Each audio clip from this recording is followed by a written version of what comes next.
బొల్ల బ్రహ్మనాయుడు నీ పని అయిపోయిందని శ్రీకృష్ణదేవరాయలు అన్నారు. ఈ సందర్భంగా శావల్యాపురం మండల పర్యటనలో శ్రీకృష్ణదేవరాయలు, ఆంజనేయులు, మల్లికార్జునరావు పాల్గొన్నారు. ఈ సందర్భంగా మాట్లాడుతూ నరసరావుపేట వాకర్స్ క్లబ్లో చేరేందుకు రెడీగా ఉండాలని అన్నారు. నీ బూతులకు అహంకారానికి ప్రజలే బుద్ధి చెప్తారన్నారు. అత్యధిక మెజార్టీతో వినుకొండను గెలవబోతున్నామని ధీమా వ్యక్తం చేస్తున్నారు. మా గవర్నమెంట్ వచ్చేసిందంటే పల్లెలో పోయి బీసీ కాలేజ్ పోయి బెదిరిస్తున్నారు సోదరులందరినీ. మీరు ఎవరు కూడా బెదిరిపోవాల్సిన అవసరం లేదు.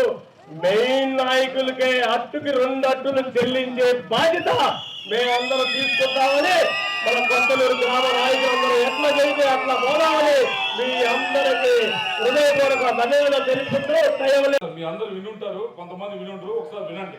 విన్న తర్వాత మీరు ఇదే ప్రశ్న వెళ్ళి అన్ని ఇళ్లలో కూడా అడగండి.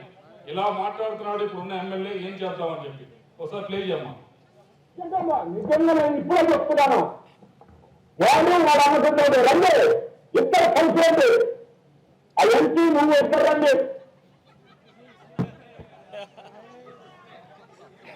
ఏమనుకుంటున్నారు? ఎలా పంచాలని చెప్పి మాట్లాడతారా? ఏం మాట్లాడు చూస్తే అలంకారం పుల్లా చూస్తాడు. ఏంటంటే ఆ పడకలారు చూసేవాళ్ళు నా కుటుంబ గురించి నాకు రంగులు దారిలో ఉంటా నేను ఎవరు చదివించుకోపోయానంట.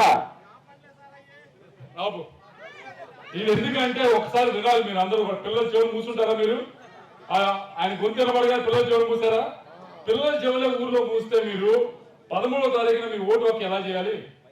ఇలాంటి బూతులు మాట్లాడే ఎమ్మెల్యేని మనం ఏం చేయాలి? ఏం చేయాలి? ఓటుతో తరిమి కొట్టాలి. మే 13వ తారీఖున జీవి ఆంజనేయులు గారిని మంచి మెజార్టీతో గెలిపించండి. అలాగే నేను కూడా ఎంపీగా నుంచుంటా ఉన్నాను. మమ్మల్ని కూడా మంచిగా ఆశీర్వదించండి. నేను ఈ ప్రాంత సమస్యలు తెలుసు, ఈ ప్రాంత ప్రజలు తెలుసు.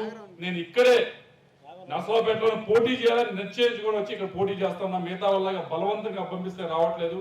కాబట్టి నా పైన నమ్మకం ఉంచి మీరందరూ కూడా నన్ను ఆశీర్వదించాలని చెప్పి మిమ్మల్ని అందరూ కూడా కోరుకుంటూ నాకు అవకాశం ప్రసాదించిన ప్రతి ఒక్కరికి కూడా ధన్యవాదాలు.